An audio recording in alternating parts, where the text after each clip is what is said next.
Let me ask you, I mean, what did you make of what President Biden had to say?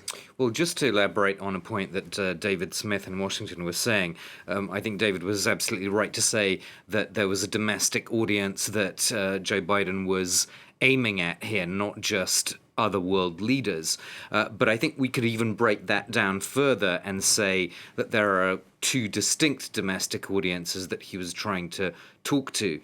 One was clearly the people to the left, on the left wing of the Democratic Party, who want to hear the kind of language that he used on the climate emergency, how we can't wait anymore, how we need government action quickly, or that sort of idea.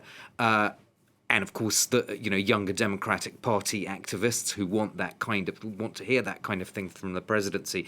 He was also trying to talk to business communities in the U.S. so as not to cede that ground to the Republicans, because remember, the Republicans have been saying this infrastructure bill that Biden wants to get through Congress, that will include climate action if it gets passed. If it gets through Congress, that bill, according to Republicans, will kill jobs. So because of the corporate tax rises that the bill entails. So the Republicans are driving quite hard on the jobs issue, and Biden, I think, was trying to match them on that by repeating this idea that this infrastructure bill will actually create more jobs and good-paying jobs, which has been a constant theme of his since the campaign. But I suppose the key question, really, Tom, is this infrastructure bill going to get through Congress? That's really the thing. It would require 10 Republicans in the Senate to cross the aisle and to join Democrats in their efforts, because even though the Democrats have a very small majority in the Senate, there's this thing called a filibuster, which means that a certain number of senators from the other side have to join the effort of the party that's got the majority.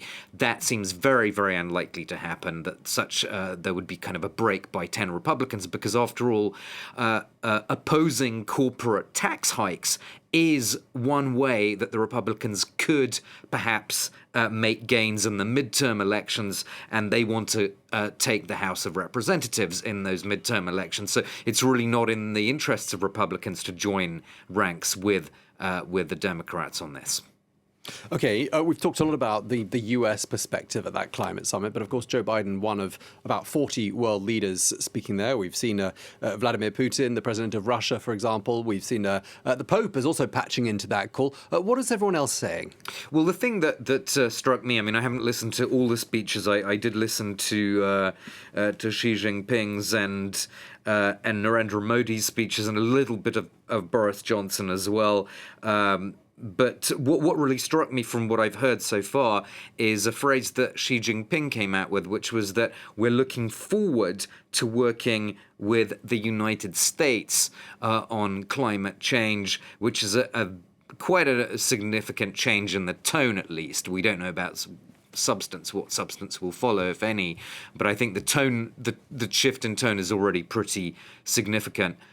Because just a few weeks ago, you might remember, Tom, there was an extremely testy meeting between US and Chinese and Chinese officials. I think it was in Alaska, if I remember rightly.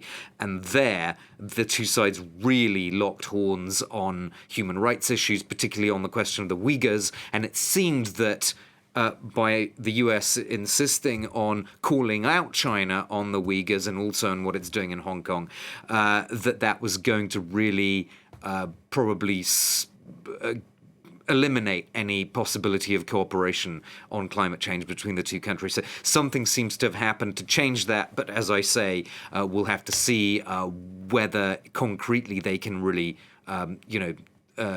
take this action on climate change. Okay, well, thank you very much indeed. Our International Affairs editor, Armen, Georgian, thank you so much.